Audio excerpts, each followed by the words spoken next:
अस्सलाम वालेकुम क्लास।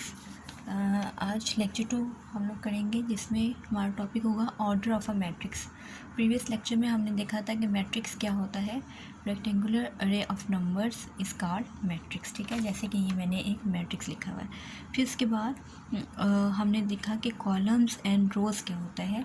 तो आपने अगर चेक करें तो ये जो मैंने मैट्रिक्स लिखा हुआ है इसकी रोज़ की कितनी बनेगी। एक number 1 row, this is R1, first row को हम R1 कह देते हैं।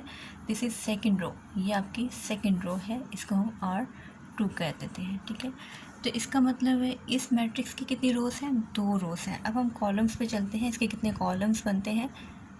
ये एक कॉलम बन गया C1, ये दूसरा C2 और ये तीसरा C3। तो ये जो मैट्रिक्स यहाँ पे लिखा हुआ है इसकी 2 रोज़ बनी हैं और 3 कॉलम्स बने हैं। तो ऑर्डर ऑफ अ मैट्रिक्स क्या होता है। तो ऑर्डर ऑफ मैट्रिक्स यही होता है कि the number of rose and the number of columns specifies it's order. ठीक है, तो ऑर्डर क्या होगा इस मैट्रिक्स का। ऑर्डर ऑफ मैट्रिक्स ए क्या बनेगा हमारे पास, इज कितनी रोज है इसकी 2 और कितने कॉलम्स हैं 3, 2/3। अब ये जो मैंने लिखा है लिखने में ये है 2 × 3, लेकिन इसको 2 × 3 नहीं पढ़ते बल्कि इसको कैसे रीड करते हैं 2/3।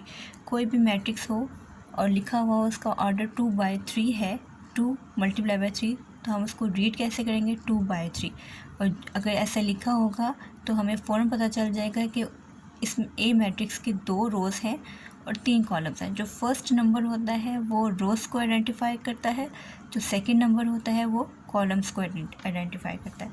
इसी तरह अगर मैं ये मैट्रिक्स लिखूँ, अब मैं बी एक अनदर मैट्रिक्स ले रही हूँ 1 2 3 4। अगर आप चेक करें तो इसकी कितनी रोज़ हैं, ये फर्स्ट रो, ये सेकेंड रो, ठीक है, और ये फर्स्ट कॉलम और ये सेकेंड कॉलम। तो इस बी का ऑर्डर क्या बनेगा, बी का ऑर्डर क्या बन जाएगा 2/2। ठीक है, 2 रोज़ हैं और 2 ही कॉलम्स हैं। ठीक है, अब ऑर्डर को लिखने का तरीका क्या होता है। एक तो ये है कि आप मैट्रिक्स के साथ ही लिखें, जैसे कि मैं अगर मैट्रिक्स लिखूं जैसे ही बी के साथ यहाँ पे लिख लूँ 2/2।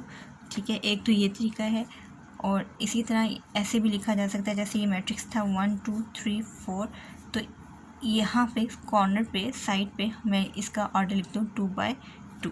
इन दोनों तरीक़ों से, या तो आप इस तरीके से मेंशन करें या फिर आप इस तरीके से मेंशन करें, दोनों तरीक़े से ऑर्डर को लिखा जा सकता है। ठीक है, तो ये था हमारे पास ऑर्डर ऑफ मैट्रिक्स। अब ये तो मैट्रिक्स का ऑर्डर था। अब हम देखते हैं कि हमारे पास किसी जैसे ये एलिमेंट्स हैं इनका क्या ऑर्डर बनता है। ठीक है, वो हम लोग चेक करते हैं कि वो कैसे हम फाइंड कर सकते हैं।